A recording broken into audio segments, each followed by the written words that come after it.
వీటన్నిటినీ మీరు చెప్పిన విధంగా ఇలా క్యాలికో బైండ్తో అచ్చువేయాలంటే దాదాపు ₹1,00,000 అవుతుంది. 1,00,000 ఏంటండి? కొంచెం ఎక్కువైనా గానీ ఘనంగా అందంగా అచ్చవ్వాలండి. మరైతే బజానా అండి. ఇదిగోండి ఈ డబ్బు ఉంచండి, లెక్కెట్టుకోండి.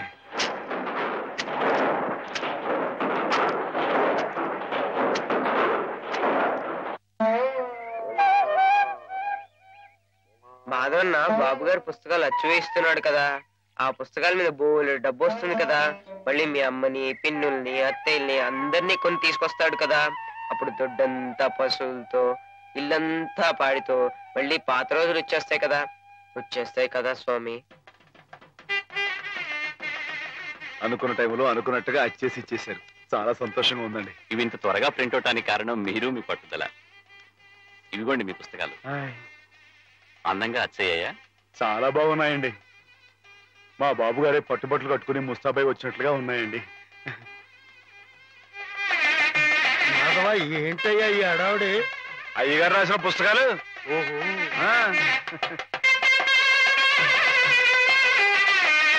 ఆగండి ఆగండి.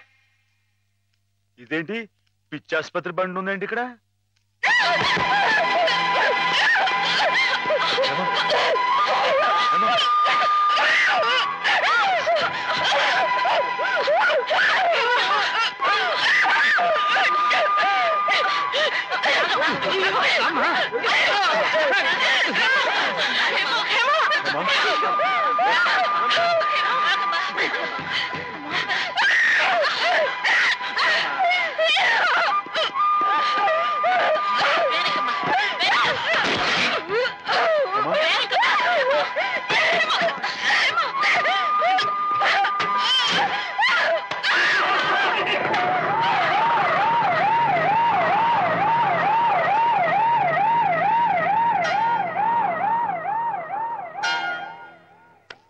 బంగారం లాంటి పిల్ల, ఇదేం కర్మో.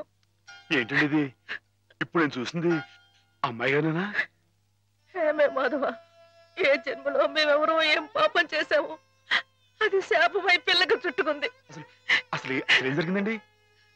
లలితకి 15 రోజుల ముందుగానే పురుడొచ్చిందని తెలిసి నేను హేమ లలిత ఇంటికి వెళ్ళాం. రక్తం బాగా పోయి నీరసంగా ఉంది పిల్ల. 4 రోజుల్లో కాస్త తెరిపిగా అనిపించింది.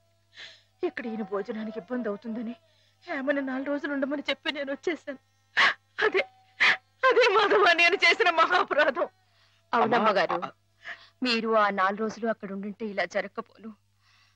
హేమమ్మగారు కనిపెట్టలేదు కానీ ఆ దుర్మార్గుడి కళ్ళల్లో ఉన్న పాపపు చూపు నేను ముందే పసిగట్టాను.